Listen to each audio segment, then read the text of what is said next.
ॐ सहनाववतु सहनौ भुनक्तु सह वीर्यं करवावहै तेजस्विनावधीतमस्तु मा विद्विषावहै।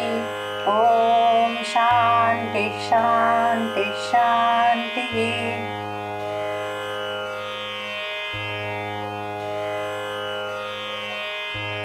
तिसऱ्या अध्यायात धातुसाम्याचा विनियोग पुरुषार्थ सिद्धीसाठी करावा म्हणून 3 ऐषणा वर्णन केले. या त्रित्व सामान्याचा अवलंब करून कार्य महाप्रकरणातील कार्यदेश, व्याधी हेतुसंग्रह, कार्ययोनी आणि क्रिया या अवांतर प्रकरणांचे विवेचन आता त्रित्वानं केलं जात आहे. शरीर आणि मन हा व्याध्याश्रयच कार्यदेश आहे. प्राणानुपालनाद्वारा त्याचं रक्षण करण्यासाठी 3 उपस्तंभ आणि त्रिविध बल यांचा निर्देश केला. उद्देश ग्रंथात व्याधी हेतुसंग्रह सांगितला आहे. कालबुद्धी इंद्रियार्थानां योगो मिथ्या न चातिच द्वयाश्रयाणां व्याधीनां त्रिविधो हेतुसंग्रह. या व्याधी हेतूंचा 3 आयतन म्हणून निर्देश केला आहे. धातुवैषम्य ही कार्ययोनी आहे. धातुवैषम्याच्या परीक्षणार्थ त्रिविध रोग आणि त्रिविध रोग मार्ग यांचा निर्देश केला आहे. क्रिया अर्थात चिकित्सा या प्रकरणात भिषज आणि भेषज यांचा त्रिविधत्वानं निर्देश केला आहे. धनैषणा आणि परलोकैषणांद्वारा लौकिक आणि वैदिक कर्मांचं विवेचन करून प्रथम प्राणानुपालनार्थ सर्व प्राणी साधारण स्वाभाविक कर्मांविषयी निर्देश केला आहे. त्रयः उपस्तंभाः इति. धर्माधर्मरूप पूर्वकर्म किंवा दैव हा शरीराचा हेतू आहे. फलाभिमुख अर्थात फल द्यायला प्रवृत्त झालेल्या पूर्वकर्मांना प्रारब्ध म्हटलं जातं. या प्रारब्धाचा भोगानंच क्षय होतो. प्रारब्धाच्या भोगासाठी स्थूल शरीर हे माध्यम आहे. प्रारब्धाचा भोग घेता येईल अशा शुक्रशोणित संयोगामध्ये जीवात्मा प्रवेश करतो. प्रारब्धाचा भोग संपेपर्यंत त्या देहाचं आयुष्य असतं. त्यामुळे या प्रारब्धालाच लक्षणेने आयुष संस्कार म्हटलंय. प्रारब्ध हा शरीराचा किंवा आयुष्याचा प्रधान हेतू आहे. त्याने प्राप्त झालेल्या शरीराला आहार, निद्रा आणि मैथुन हे स्तंभांप्रमाणे आधारभूत आहे. आयुष्याचा प्रधान आधार असलेल्या प्रारब्धाच्या सापेक्ष गौण असल्यामुळे त्यांना उपस्तंभ म्हटलेलं आहे. या उपस्तंभांचं युक्तिपूर्वक सेवन केलं तर शरीर आयुष संस्कार असेपर्यंत अर्थात प्रारब्धाचा भोग पूर्ण होईपर्यंत बलवर्ण उपचय यांनी युक्त होऊन संपूर्ण आयुष्य प्राप्त करतं. युक्तिपूर्वक याचा अर्थ धर्मशास्त्र आणि आयुर्वेद यामधील विधिनिषेधांचं नियमांचं पालन करून अर्थात प्रशस्त अशा आहार, निद्रा आणि मैथुनामुळं शरीर स्वस्थ राहतं. मात्र अहित संस्कार सेवन केला तर आयुष्याची हानी होते. संस्कार याचा अर्थ असलेले गुण अभिव्यक्त करण्यासाठी केली जाणारी प्रक्रिया. जसं वस्त्र स्वच्छ करण्यासाठी वस्त्रावर धुण्याचा संस्कार केला जातो. आरशावर धूळ असेल तर स्वच्छ करण्यासाठी पुसण्याचा संस्कार केला जातो. शरीराच्या किंवा आयुष्याच्या सापेक्ष अहित संस्कार, अहित प्रक्रिया म्हणजे रोग उत्पन्न करणारं आचरण. रोगांमुळेच शरीराची आणि आयुष्याची हानी होते. हे अहित संस्कार पुढे रोगायतन म्हणून वर्णन केलेले आहेत. रोगायतनांचे सेवन न करता प्रशस्त आहार, निद्रा, मैथुनांचं सेवन केलं तर प्रारब्ध नियत संपूर्ण आयुष्य प्राप्त होतं. प्राणानुपालनार्थ शारीर मानस बलाची आवश्यकता असते. या बलाचं त्रैविध्य सांगितलं आहे. सहज, कालज आणि युक्तिकृत. सहज बल याचा अर्थ शरीर आणि मनाचं प्राकृत बल, जन्मतः असणारं बल. जन्मतःच काही व्यक्ती बलवान आणि सत्वसार असतात, काही दुर्बल आणि अवर सत्व असतात. शारीर बलाचं परीक्षण करण्यासाठी विमानस्थान 8व्या अध्यायात विकृतिवर्जित प्रकृत्यादी 9 परीक्षभाव वर्णन केले. मानसबलाचं परीक्षण सत्वसार लक्षणांवरून होतं. कालज बल याचा अर्थ काल स्वभावकृत बल. हे बल पुन्हा द्विविध आहे, ऋतुविभागज आणि वयकृत. ऋतूंनुसार शरीर बल कमी अधिक होतं. आदान काळामध्ये शरीर बल क्रमशः कमी होत जातं आणि विसर्ग काळात क्रमशः वाढत जातं. वयानुसार शरीर बल वेगळं असतं. बालवयात बल असंपूर्ण असतं. वयानुसार क्रमशः बल वाढत जातं. मध्यवयात बल चांगलं असतं. जीर्ण वयात किंवा वार्धक्यामध्ये बल क्रमशः कमी होत जातं. युक्ती याचा अर्थ योजना. आहार आणि चेष्टा यांच्या शरीराशी केलेल्या योजनेमुळे उत्पन्न होणारं बल ते युक्तिकृत बल. मांस, घृत इत्यादी बलवर्धक आहार आणि व्यायामरूप चेष्टा यांचा शरीराशी सम्यक योग झाला तर बलवर्धन होतं. ज्ञानेंद्रियांचे विषय, सुखादी अंतःकरण वृत्ती, चिंत्यादी मानस विषय यांच्या अनुभवाची शुद्धी झाल्यास चित्तशुद्धी होते. रागद्वेष मोहरहित विषय ज्ञान ही शुद्ध अनुभूती आहे. त्यायोगे चित्त सत्वप्रधान होतं. धर्माचरणानं अर्थात सद्वृत्तानुपालनानं चित्तशुद्धी होते. शुद्ध सत्वगुण हेच मानस बल आहे. कार्य महाप्रकरणातलं तिसरं प्रकरण आहे व्याधी हेतू संग्रह.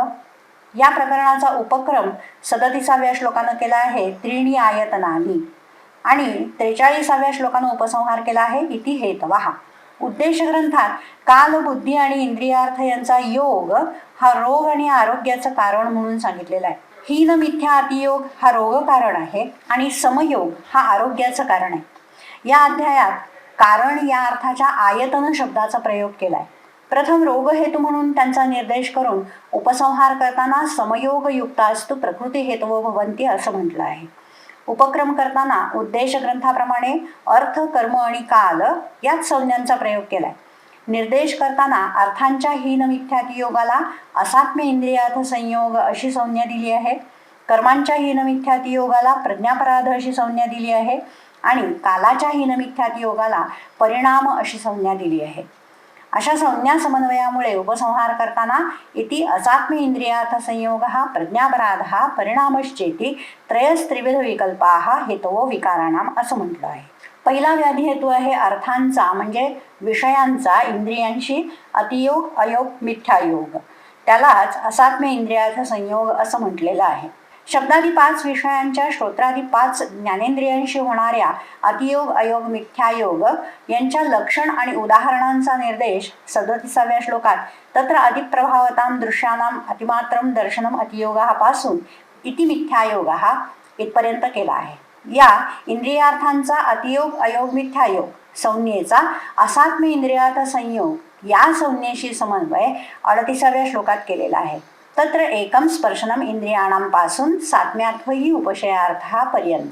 प्रश्न असा आहे की हा जो इंद्रियार्थांचा अतियोग, अयोग, मिथ्यायोग असा 3 प्रकारचा संयोग आहे तो 5 ज्ञानेंद्रियांचे 5 विषय असल्यामुळे 5 प्रकारचा आहे आणि इथे मात्र त्या 5चा निर्देश असात्म्य इंद्रियार्थ संयोग असा एकत्वानं केलेला आहे. याचा समन्वय कसा होणार? संज्ञा समन्वयासाठी चरक संहितेत जो श्लोक आला आहे त्यातील स्पर्शन याचा अर्थ चक्रपाणींनी स्पर्शनेंद्रिय असा केला आहे आणि स्पर्शनेंद्रिय सर्व इंद्रियांना व्यापत असल्यामुळे एकच स्पर्श असा अर्थ केला आहे. शारीरस्थानात तर स्पर्शनेंद्रियाचं व्यापकत्व मनापर्यंत नेऊन मनाचा विषयांशी स्पर्शनेंद्रियांद्वाराच स्पर्श होतो असं म्हटलंय. परंतु अशा प्रकारे एका इंद्रियाचं सर्व इंद्रियांना इतकंच काय मनालाही व्यापून असणं कुठल्याही उपपत्तीनं सिद्ध होऊ शकत नाही. कुठल्याही शास्त्रकारांनी असा सिद्धांत मांडलेला नाही. त्यामुळे असा प्रमाणशून्य अर्थ करणं सर्वथा अनुचित आहे. प्रमाणांच्या आधारे याच श्लोकाचा अन्य अर्थ होऊ शकतो आणि तशा प्रमाणसिद्ध अर्थानं संज्ञा समन्वयही योग्य होतो. संस्कृत भाषेमध्ये स्पर्श किंवा स्पर्शन हा शब्द संयोग या अर्थाने वापरला जातो. याला ज्ञापक प्रमाण आहेत. भगवद्गीतेतील 2ऱ्या अध्यायात एक श्लोक आहे मात्रा स्पर्शास्तु कौंतेय शीतोष्ण सुखदुःखदाः. यावरील भाषात शंकराचार्य म्हणतात मात्रा आभिर्मीयन्ते शब्दादयः इति श्रोत्रादीनि इंद्रियाणि मात्राणां स्पर्शाः शब्दादिभिः संयोगाः. मात्रा याची निरुक्ती मीयन्ते आभिः शब्दादयः ज्यांच्या साह्याने शब्दादी विषय जाणले जातात अशी केली आहे. या निरुक्तीनुसार मात्रा याचा अर्थ श्रोत्रादी इंद्रिय. मात्रा स्पर्शाः हा समास मात्राणां स्पर्शाः असा षष्ठी तत्पुरुष आहे. इंद्रियांचा संयोग असा त्याचा अर्थ, अर्थात इंद्रियांचा विषयांशी संयोग. रघुवंश महाकाव्यात कालिदासानं एका श्लोकात म्हटलं आहे महितल स्पर्शनेन. तिथे मल्लीनाथानंही महितल संबंधेन असा त्याचा अर्थ केला आहे. चरक शारीर पहिल्या अध्यायात कारणम वेदनानाम किम या प्रश्नाचं उत्तर दिलं आहे धीधृती स्मृती विभ्रंश हा संप्राप्तिक कालकर्मणाम असात्म्य अर्थागमश्चेती ज्ञातव्याः दुःख हेतवः. नंतर क्रमानं धीधृती स्मृती विभ्रंश रूप प्रज्ञापराध, कालकर्म संप्राप्ती रूप परिणाम आणि असात्म्य इंद्रियार्थ संयोग यांचं विवेचन केलंय आणि इंद्रियार्थ संयोग प्रसंगानं मानस विषय संयोग ही वेदना हेतू म्हणून वर्णन केला आहे. तो श्लोक आहे स्पर्शनेंद्रिय संस्पर्श स्पर्शो मानस एवच द्विविध सुखदुःखानां वेदनानां प्रवर्तकः. द्विविध म्हणजे सात्म्य किंवा सम आणि असात्म्य किंवा विषम. समयोग हा सुखवेदनांचा प्रवर्तक असतो आणि विषम किंवा असात्म्य योग दुःख वेदनांचा प्रवर्तक असतो. स्पर्शनेंद्रिय संस्पर्श स्पर्शो मानस एवच याचा अर्थ विषयेंद्रिय संयोग संयोगो मानस एवच असा करणं योग्य आहे, कारण इंद्रियार्थ संयोगाचं प्रकरण आहे. स्पर्शनं याचा अर्थ विषय असाही होतो.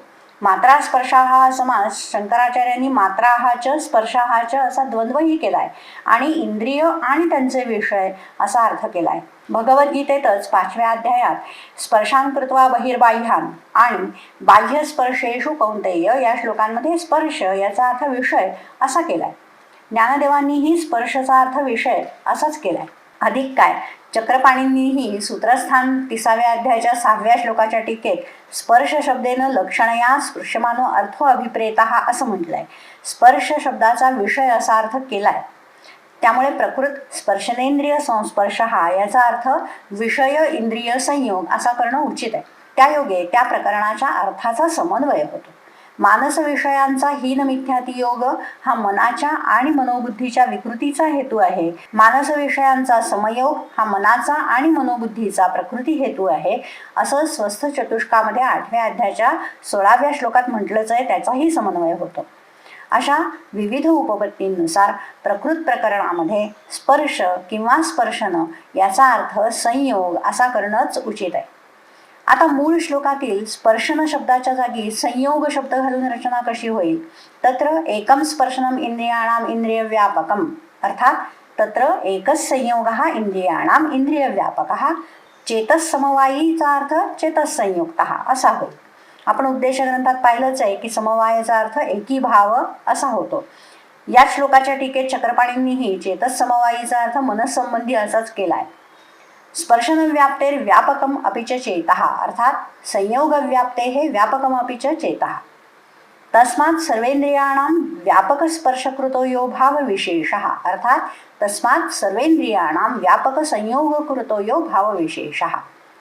या सगळ्याचा अर्थ असा होईल तत्र एकच संयोग इंद्रियाणाम इंद्रिय व्यापकः अर्थात सर्व इंद्रियांना व्यापणारा इंद्रियांचा एक संयोग आहे. कोणता? चेतस संयुक्त अर्थात मनाशी संयुक्त. सर्व इंद्रियांचा मनाशी संयोग होतो. त्यामुळे मनस्संयोग हा सर्व इंद्रिय व्यापक आहे. संयोग व्याप्ते हे व्यापकम अपि च चेतः संयोगाशी असलेल्या व्याप्तीमुळे मनही व्यापक आहे. तस्मात् सर्वेंद्रियाणाम व्यापक संयोगकृतो यो भावविशेषः याचा अर्थ म्हणून सर्व इंद्रियांचा व्यापक संयोगाने केलेला जो एक भावविशेष तो इंद्रियार्थ संयोग. अशा प्रकारे इंद्रिय पंचकामुळे इंद्रियार्थ संयोग 5 असले तरी 5ही इंद्रियांना व्यापक असा एक संयोग आहे. त्या एका संयोगाचं ग्रहण करून इंद्रियार्थ संयोग 5 असूनही बहुवचन न करता एकवचन केलेलं आहे इंद्रियार्थ संयोग. या एकवचनानं 5ही इंद्रियार्थ संयोगांचं ग्रहण होतं. आता असात्म्य या पदाचं स्पष्टीकरण केलेलं आहे. सोयम अनुपशयात भवती असात्म्य इंद्रियार्थ संयोग. तो हा इंद्रियार्थ संयोग अनुपशयामुळे असात्म्य इंद्रियार्थ संयोग होतो. अनुपशयात असात्म्य अनुपशयामुळे असात्म्य, कारण उपशयाचा अर्थ तोच सात्म्याचा अर्थ. त्यामुळे अनुपशय देणारे ते असात्म्य. इंद्रियार्थांचा हीन मिथ्या अति असा त्रिविध योग व्याधिरूप अनुपशय देत असल्यामुळे त्याला असात्म्य असं म्हटलेलं आहे. अशा प्रकारे इंद्रियार्थांचा अतियोग अयोग मिथ्यायोग याचा असात्म्य इंद्रियार्थ संयोग या संज्ञेशी समन्वय झाला. दुसरा व्याधी हेतू आहे कर्मांचा अतियोग अयोग मिथ्यायोग. 39व्या श्लोकात प्रथम कर्माचं लक्षण केलेलं आहे. कर्म वांग मन शरीर प्रवृत्ती. वाणी मन आणि शरीराची प्रवृत्ती क्रिया म्हणजे कर्म. या कर्मांच्या अतियोगादींच्या निर्देशाचा उपक्रम केला आहे. तत्र वाङ्मन शरीर अतिप्रवृत्तिर अतियोग यानं आणि संज्ञा समन्वयासह उपसंहार केला आहे. इति त्रिविध विकल्पम त्रिविधमेव कर्म प्रज्ञापराध इति व्यवस्येत.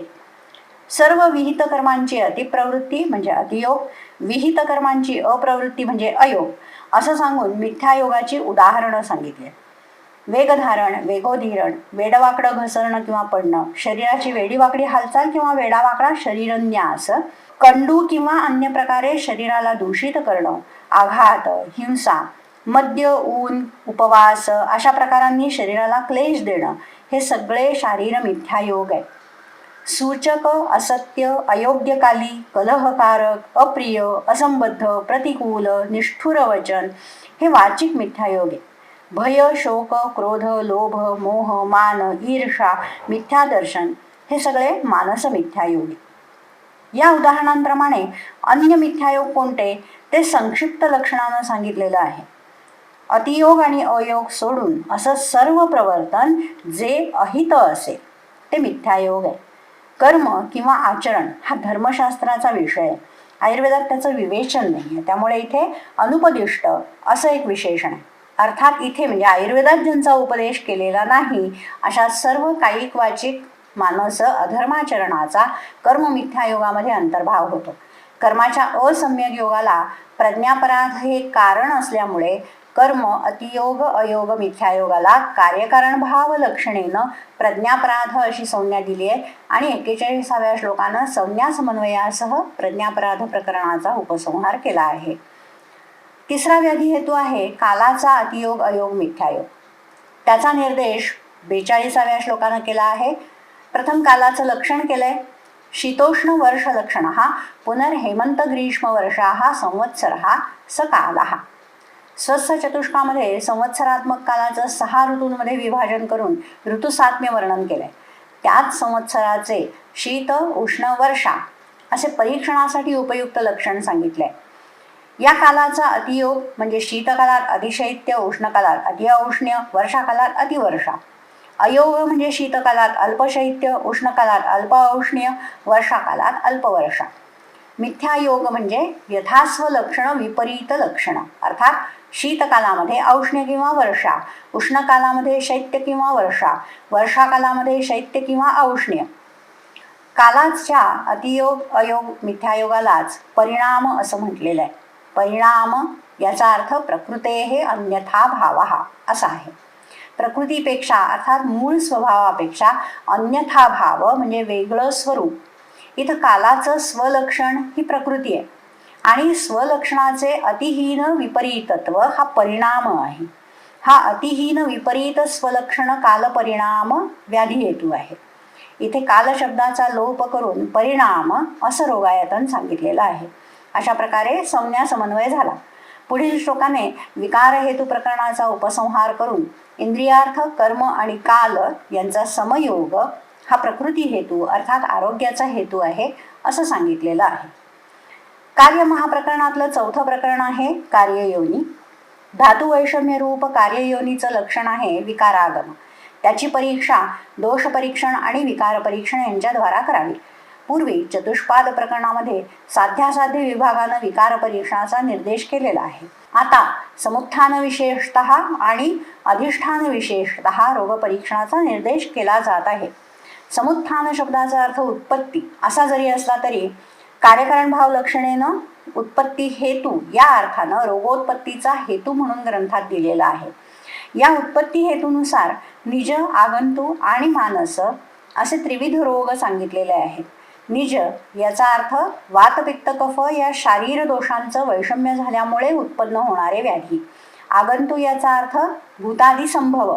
भूत म्हणजे पिशाच नामक बालग्रह किंवा अन्य जीवजंतू यांचा उपसर्ग. विष, वायू, अग्नी इत्यादी पंचभूत. प्रहार, पीडन, दहन इत्यादी हेतूंनी उत्पन्न होणाऱ्या व्याधींना आगंतु म्हटलं जातं. ईर्षा इत्यादी मानसरोग इष्ट आणि अनिष्ट विषयांच्या प्राप्ती किंवा अप्राप्तीमुळे उत्पन्न होतात. इष्टलाभामुळे हर्ष इत्यादी मानसव्याधी उत्पन्न होतात. इष्टफल न मिळाल्यामुळे किंवा अनिष्ट लाभामुळे शोक, क्रोध इत्यादी मानसव्याधी उत्पन्न होतात. परंतु सर्व प्रकारच्या मानसव्याधींचा मूळ हेतू अधर्म हाच आहे. अधर्म याचा अर्थ अहित, निषिद्ध आचरण. धर्म, अर्थ, काम या पुरुषार्थांच्या सिद्धीसाठी अहित आचरण केल्यामुळे मानसव्याधी उत्पन्न होतात. त्यामुळे मानसव्याधी झाले असता किंवा मानसव्याधी होऊ नयेत म्हणून हिताहिताचं परीक्षण करून हित धर्मार्थ कामांचं सेवन करावं. तद्विद्य अर्थात हिताहित आचरण जाणणारे धर्मज्ञ त्यांच्या सहवासात राहावं. चक्रपाणींनी तद्विद्य याचा अर्थ मानस भेषज जाणणारे असा केलाय. त्याचाही अर्थ हिताहित आचरण जाणणारे असाच होईल, कारण हिताचरण हेच मानस भेषज आहे. आत्मा, देश, कुल, काल, बल, शक्ती यांचं ज्ञान करून घेऊन त्यांच्या सापेक्ष हिताहिताचं परीक्षण करून हित आचरण करावं. त्रयोरोगमार्गा हा पासून 2 श्लोकांमध्ये अधिष्ठान विशेषतः रोगपरीक्षणाचा लक्षण उदाहरणांनी निर्देश केलेला आहे. अधिष्ठान अर्थात आश्रय. शारीर व्याधींचे 3 आश्रय सांगितलेले आहेत: शाखा, मर्मास्थी आणि कोष्ठ. यांनाच मार्ग अशी संज्ञा आहे. या त्रिविध मार्गांचं लक्षण क्रमशः सांगितलेलं आहे. शाखा रक्तादयो धातवः त्वक्च. रक्तादी धातू आणि त्वचा म्हणजे शाखा हा बाह्य रोगमार्ग आहे. बस्ती, हृदय, मूर्धा इत्यादी मर्म, अस्थिसंयोग, अस्थिसंयोगाशी बद्ध स्नायुकंडरा हा मध्यम रोगमार्ग आहे. कोष्ठ यालाच महास्रोतच, शरीरमध्य, महानिम्न, आमपक्वाशय असे पर्याय तंत्रात वापरलेले आहेत. आमाशय, पक्वाशय इत्यादी आशयांचा आशय. ज्याच्या आश्रयानं आमाशय, पक्वाशय, हृदय, फुफ्फुस, यकृत, प्लीहा, बस्ती इत्यादी अंग राहतात त्याला कोष्ठ असं म्हणतात. हा अभ्यंतर रोगमार्ग आहे. या रोगमार्गांच्या आश्रयाने होणाऱ्या व्याधींची उदाहरणं पुढील श्लोकात गंडपीडकापासून भवंती रोगाहापर्यंत सांगितलेली आहेत. सर्व प्रकारच्या रोगपरीक्षणाचा विनियोग साध्यासाध्यत्व निश्चयाकडेच होतो, कारण साध्यासाध्यत्व परीक्षण करून केलेली योग्य चिकित्सा यशस्वी होते. समुत्थान विशेष आणि अधिष्ठान विशेष यांच्या सापेक्ष केलेल्या रोगपरीक्षणाचा विनियोगही साध्यासाध्यत्व निश्चयाकडेच होतो. जसं एकदोष समुत्पन्न एकमार्गगत व्याधी सुखसाध्य असतात. द्विदोषज व्याधी एकमार्गगत परंतु चतुष्पाद संपत नसलेले व्याधी, उत्पन्न होऊन फार काळ उलटला नसला तरी द्विमार्गगत व्याधी असे व्याधी कृच्छ्रसाध्य असतात. द्विदोषज गंभीर बहुधातुस्थ मर्मसंधी समाश्रित असे व्याधी याप्य असतात. त्रिदोषज सर्व मार्गानुसारी औत्सुक्य अरधी समूहकर असे व्याधी प्रत्याख्येय असतात. कार्य महाप्रकरणातलं 5वं प्रकरण आहे क्रिया अर्थात चिकित्सा. चिकित्सेसाठी कर्ता आहे भिषज आणि करण आहे भेषज. या दोहोंचा त्रित्वानं निर्देश केलेला आहे. त्रिविध भिषज आहेत: भिषक, छद्मचर, सिद्ध, साधित आणि वैद्यगुणयुक्त. भिषक छद्मचर वैद्याचं लक्षण केलेलं आहे. वैद्य भांडौषधे पुस्ते पल्लवैरवलोकने ही लभंते ये भिषक शब्दम अज्ञास्ते प्रतिरूपकाः. छद्म याचा अर्थ वेश किंवा सोंग. वैद्याचा वेश धारण करून वैद्य असल्याचं सोंग करणारे ते भिषक छद्मचर. वैद्यांची उपकरणं, औषधं, वेशभूषा यांच्यामुळे ज्यांना भिषक म्हटलं जातं ते प्रतिरूपक अर्थात नकली वैद्य. त्यांना वैद्यकाचं ज्ञान नसतं. सिद्धांकडून साधित ते सिद्ध साधित. संपत्ती, यश, ज्ञान यांच्यामुळे ज्यांना समाजामध्ये मानमान्यता असते ते सिद्ध. अशा सिद्धांनी ज्यांना वैद्य म्हणावं ते वैद्य नसूनही वैद्य मानले जातात. वैद्य गुणयुक्त भिषज हे प्रयोग, ज्ञान, विज्ञान, सिद्धी यांनी मान्यता पावलेले असतात. ते आरोग्य प्रदान करतात. ते जीविताचे सहाय्यक, जीवित रक्षक असतात. त्यांच्या ठाईच वैद्यत्व स्थित आहे. भेषजाचा आलंबन विशेष आणि उपक्रम विशेष या 2 प्रकारांनुसार त्रित्वानं निर्देश केलेला आहे. आलंबन विशेषानुसार त्रिविध भेषज आहे: दैवव्यपाश्रय, युक्तिव्यपाश्रय आणि सत्वावजय. उपक्रम विशेषानुसार त्रिविध भेषज आहे: अंतःपरिमार्जन, बहिःपरिमार्जन आणि शस्त्रप्रणिधान. मानसव्याधींची चिकित्सा यापूर्वी 46-47 श्लोकात सांगितलेली आहे. हे भेषज वर्गीकरण विशेषत्वानं शारीर व्याधींच्या चिकित्सेसंदर्भात आहे. दैव याचा अर्थ पूर्वकर्म. पूर्वकर्मज व्याधींमध्ये केवळ पथ्य आणि औषधांनी व्याधीचा उपशय होत नाही. पूर्वकर्मांचा क्षय झाल्यावरच चिकित्सा यशस्वी होऊ शकते. पूर्वकर्मांचा क्षय करण्यासाठी कर्माश्रित चिकित्सा सांगितली आहे. मंत्र, औषधी धारण, मणिधारण, मंगलक्रिया, बली अर्थात नैवेद्य, उपहार, होम, नियम, प्रायश्चित्त कर्म, उपवास, स्वस्तेयन अर्थात अरिष्टशांतीसाठी मंत्रपाठ किंवा यज्ञ, प्रणिपात, गमन इत्यादी. युक्तिव्यपाश्रय म्हणजे युक्तीचा आश्रय करून केलेली चिकित्सा अर्थात आहार आणि औषधी द्रव्यांची योजना. सत्वावजय म्हणजे अपथ्यासारख्या अहित विषयांपासून मनाचा निग्रह. अंतःपरिमार्जन याचा अर्थ आतून स्वच्छ करणं. हे औषध शरीरात प्रवेश करून व्याधीला अर्थात विषमधातूंना शरीरातून बाहेर काढतं. बहिःपरिमार्जन याचा अर्थ बाहेरून स्वच्छ करणं. या औषधाची योजना बाह्य त्वचेच्या आश्रयानं केली जाते. जसं अभ्यंग, स्वेद, प्रदेह, परिषेक, उन्मर्दन इत्यादी उपक्रम. छेदन, भेदन, व्यधन, दारण, लेखन, उत्पाटन, प्रच्छन, सीवन, एषण, क्षार, जलौका अशा कर्मांची योजना म्हणजे शस्त्रप्रणिधान. अशा प्रकारे एषणा, उपस्तंभ, बल, व्याधी हेतू, रोग, रोगमार्ग, भिषज आणि भेषज या आठांचा त्रित्वानं निर्देश करून अध्यायाच्या शेष ग्रंथामध्ये आतुराचे भेद सांगितलेले आहेत. आतुर दोन प्रकारचे, प्राज्ञ आणि बाल.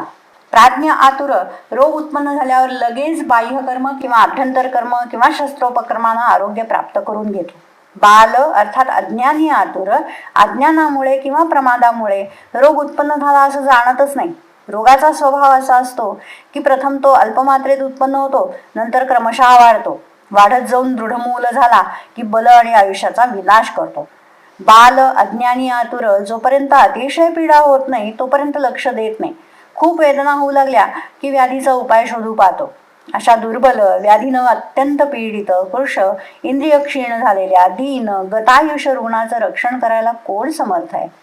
योग्य काळी चिकित्सा केली नाही तर प्रत्यवाय आहे अशा निंदार्थवादानंतर निर्देश चतुष्काचा उपसंहार केला आहे. तस्मात् प्रागेव रोगेभ्यो रोगेषु तरुणेषु वा भेषजे प्रतिकुर्वीत य इच्छेत सुखमात्मनः. ज्याला स्वतःच्या सुखाची, आरोग्याची इच्छा असेल त्यानं रोग उत्पन्न होण्यापूर्वी किंवा रोग पूर्ण वाढण्यापूर्वी औषधांनी प्रतिकर्म करावं. चतुष्पाद प्रकरणात विकारोपशांतीनं निर्देश चतुष्काचा उपक्रम करून तिसरेषणीय अध्यायामध्ये योग्य काळी चिकित्सा करावी असा निर्देश करून भेषजैही प्रतिकुर्वीत असा उपसंहार केला आहे. वातकलाकलीय हा अध्याय विकारांच्या उपादान स्वरूप दोषांच्या परीक्षणार्थ असल्यामुळं निर्देश चतुष्काचाच भाग आहे, परंतु तो अध्याय संभाषा स्वरूप असल्याने निर्देश चतुष्काचा उपसंहार केल्यानंतर स्वतंत्रपणे सांगितलेला आहे. अशाच प्रकारच्या व्हिडिओजसाठी माझा चॅनेल सबस्क्राईब करा.